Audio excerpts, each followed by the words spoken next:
Bonsoir à tous, soyez les bienvenus dans Au Quotidien. Ce mercredi soir, c'est un plaisir de vous retrouver au programme. Dans un instant, le journal de la rédaction, la météo. Et puis à 18h45, la sélection musicale de Céline Chevassus.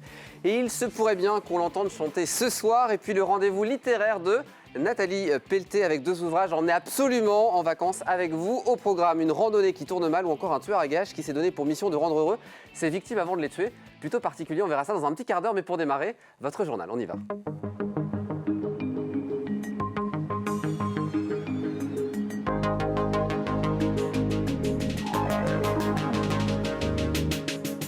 Journal présenté ce soir par Margot Bianco. Bonsoir chère Margot. Bonsoir Aurélien, bonsoir à tous. Une édition qui met la musique à l'honneur ce mercredi. Oui, direction Dolon pour commencer avec le musée de la musique mécanique. Après 7 mois de travaux pour rafraîchissement, il a rouvert ses portes au public début juin et attend patiemment ses visiteurs. Et puis, il deviendra peut-être l'album de l'année. Les seniors de la résidence La Visitation répètent les titres de chansons rédigées durant le confinement pour l'enregistrement de leur propre CD. L'invité de ce journal, Florian Poupon, le président de l'association Homogène. Nous ferons ensemble le point sur l'avancée du projet Home au Mans, un dispositif d'accueil et d'hébergement pour les jeunes adultes victimes d'homophobie. Mais on commence ce journal avec un chiffre rassurant du côté de l'épidémie, Margot. Oui, 5,5 cas positifs au Covid pour 100 000 habitants. Le taux d'incidence de la Sarthe passe sous le seuil d'alerte de 10 cas pour 100 000 Sarthois. Une information encourageante communiquée par l'Agence régionale de santé ce mardi 29 juin, alors que le taux s'élevait à 10,2 cas vendredi 25 juin. D'autres indicateurs sont à la baisse. Hier mardi, 37 personnes étaient hospitalisées contre 44 vendredi dernier. 4 d'entre elles sont en réanimation et c'est 3 personnes de moins que le 25 juin. La gestion financière de la commune de La Flèche pointée du doigt. Oui, la Chambre régionale des comptes examine les finances de la municipalité depuis 2015. En ressort une trésorerie tendue, l'épargne est insuffisante, les charges de gestion augmentent et le délai pour le remboursement de son encours de dette est rallongé. La Cour des comptes demande à La Flèche plus de transparence et de clarté dans le pilotage de ses investissements et de ses subventions. La commune a 1 an pour établir un rapport relatif à la mise en œuvre des recommandations fournies par la Chambre régionale des comptes pour l'accompagner dans ses constats. Accordéon, jukebox, piano, bastringue et phonographe, voilà une collection unique en son genre. Et Margot, ça se passe en Sarthe. Oui, elle est à découvrir au musée de la musique mécanique à Dolon. Une véritable machine à remonter dans l'histoire musicale. Mais depuis sa réouverture, l'établissement peine à retrouver son public. Le reportage d'Anthony Piton.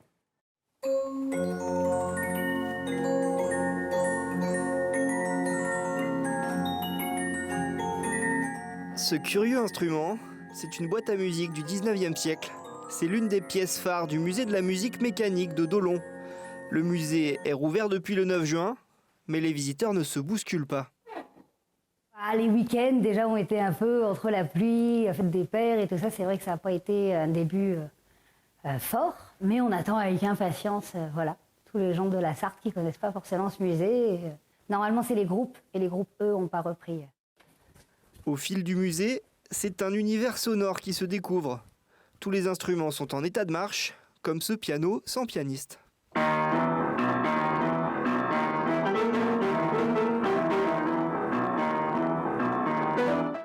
vient d'un monsieur qui a passé 40 ans de sa vie à collectionner tous ces instruments. Donc la collection, elle est vraiment très très complète sur cet univers. On a vraiment peu de choses dont on n'est pas, qui existent. Cette collection, c'est un cadeau au futur, aux générations futures, que je trouve très important. Pour faire le plein, la communauté de communes des vallées de la Braie et de la Nille, propriétaire du musée, compte sur sa communication digitale et sur un tourisme franco-français cet été post-Covid. Il faut à peu près 3000 visiteurs pour que cette année soit viable, sachant qu'on a des aides Covid, donc on va quand même réussir à s'en sortir. À savoir que nous avons maintenant Florence qui est salariée en tant que guide du musée. Donc c'est une lourde responsabilité, une lourde charge. Donc cette pérennisation va de pair avec la réussite du musée. Depuis peu, le musée fait partie d'un parcours muséal du département de la Sarthe. Cet été, il sera ouvert tous les samedis et les dimanches. En semaine, les visites se font sur rendez-vous. C'est une opération qui revient chaque année au Mans. Il s'agit de Ménage ton quartier. L'objectif est de sensibiliser les citoyens au tri des déchets et à l'importance de ce geste écologique pour notre planète. Plusieurs actions sont mises en place, une benne pour apporter ses encombrants, des ateliers sur le recyclage, mais aussi des jeux pour donner les bons réflexes aux enfants. Ce mercredi, sur les bords de l'Huisne, plusieurs intervenants étaient présents pour rencontrer les habitants du quartier. Ces animations sont gratuites et auront lieu tout l'été dans différents secteurs de la ville. Elles sont organisées par Le Mans Métropole en collaboration avec l'association Les Petits Débrouillards. Il est l'heure d'accueillir l'invité de ce journal. Ce soir, c'est Florian Poupon, le président de l'association Homogène, qui est sur notre plateau. L'association qui vient en aide aux jeunes discriminés pour leur orientation sexuelle. Alors, Florian Poupon, vous avez été 10 ans bénévole au sein de l'association. Vous en avez pris la présidence il y a 1 an et demi. Et juste avant le Covid, justement, vous avez réussi à mettre en place un projet de longue haleine, Home au Mans. Qu'est-ce que c'est ? Alors, au moment, c'est déjà né d'une volonté de venir en aide à des jeunes personnes LGBT, lesbiens, gays, bi, trans, qui se retrouvent exclus de leur sein familial.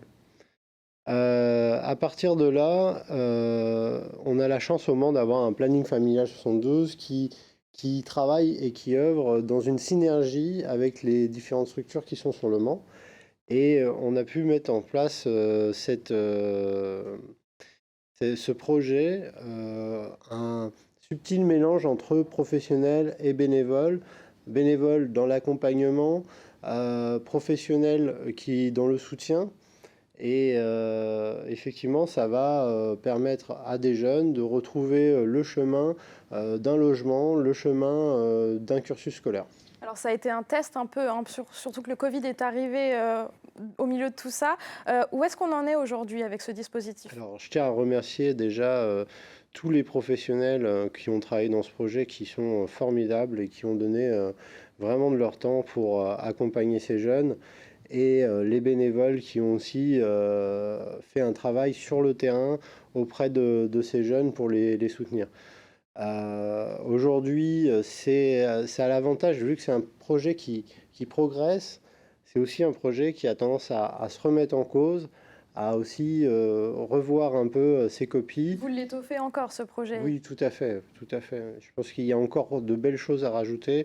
Il y a des belles choses, il y a des beaux projets à mettre dedans. Alors quoi, par exemple ? Par exemple, des familles d'accueil.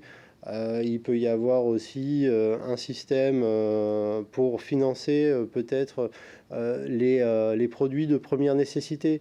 C'est vrai qu'aujourd'hui, quand on dit téléphone portable, on ne pense pas à quelque chose de première nécessité, mais effectivement, aujourd'hui, sans téléphone, c'est compliqué d'évoluer dans la vie. Des vêtements ou des médicaments. Le plus dur, ça a été de le lancer, ce projet, mais finalement, aujourd'hui, vous arrivez à déterminer des points encore à améliorer pour justement concrétiser au moment. Oui, effectivement. Et tout ça grâce aux professionnels de la ville du Mans, comme la mission locale, le planning familial. Effectivement, on travaille tous en synergie, d'égal à égal, et ça nous permet de faire progresser le projet petit à petit dans le temps. Aujourd'hui, à l'instant T, il n'y a pas de jeunes en situation d'urgence. Pour l'instant, on a des craintes sur des jeunes, parce qu'effectivement, il peut y avoir des tensions en fait, dans les familles. On est prévenu, mais actuellement, il n'y a pas de jeunes en cas d'urgence. C'est seulement en fait, des jeunes de suivi. En fait, là. On les raccompagne en fait, sur les derniers instants du projet. C'est ça aussi le rôle d'Homogène, avec à côté de ça 2 dispositifs qui sont les cellules d'écoute et les cellules de prévention en milieu scolaire qui fonctionnent toujours. Et pour continuer à les maintenir, vous avez besoin toujours de bénévoles. Oui, effectivement, c'est des projets, être bénévole, c'est venir de façon bénévole auprès du public. Il y a des gens qui ont besoin de parler, il y a des gens qui ont besoin de s'exprimer. C'est la cellule d'écoute, la prévention du suicide. Ça nécessite quand même une grande abnégation. Et les interventions au milieu scolaire, c'est aussi lutter contre l'homophobie, montrer que ça existe, que c'est pas bizarre ou anormal, que c'est quelque chose de la vie courante. Et effectivement, il nous faut des bénévoles systématiquement pour pousser ces projets. Et alors, où est-ce qu'on s'adresse pour devenir bénévole au sein d'Homogène ? On a un site internet, on a un numéro de téléphone. Et effectivement, on peut aussi aller au 26 avenue du Général de Gaulle le mercredi soir de 19h à 21h. Eh ben, c'est noté. Merci beaucoup Florian Poupon d'avoir été avec nous ce soir. Merci. Nous vous avions promis un journal très musical, alors quoi de mieux, Margot, que de se quitter en chanson? Vous allez chanter peut-être? Alors moi non, mais je vous propose d'écouter ce projet au sein de la résidence senior de la Visitation au Mans. Ce mercredi, les résidents étaient en pleine répétition. Le confinement les a inspirés, ils ont écrit des chansons et l'heure est venue de les mettre en musique. Hélène Galliana a assisté à une répétition.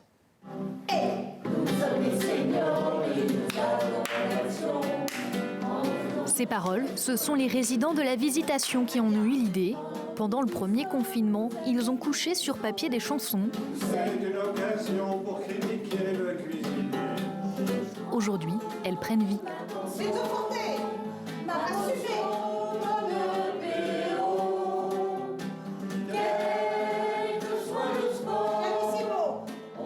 Cela rapporte surtout du bien-être et surtout de se sentir mieux dans leur peau. Hein, c'est-à-dire de sortir un petit peu de cette anxiété qui a été quand même le confinement.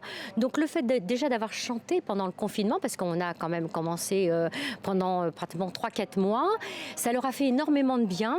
Et puis là aujourd'hui, bien, ce qu'ils ont fait, on va le mettre en valeur. Et donc là, c'est de se dire effectivement ce qu'on a fait, c'est pas si mal que ça. Des textes parfois teintés d'humour qui seront enregistrés sur un disque prochainement.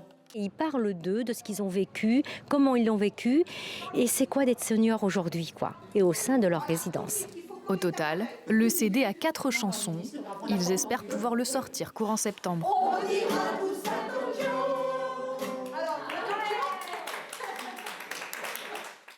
Affaire à suivre sur via LMTV Sarthe. Merci Margot. Merci. Vous restez avec moi? Bien sûr, volontiers. Une petite page de pub, la météo. Et on se retrouve juste après, de la musique, de la lecture. Tout ce qu'il faut pour préparer l'été. A tout de suite.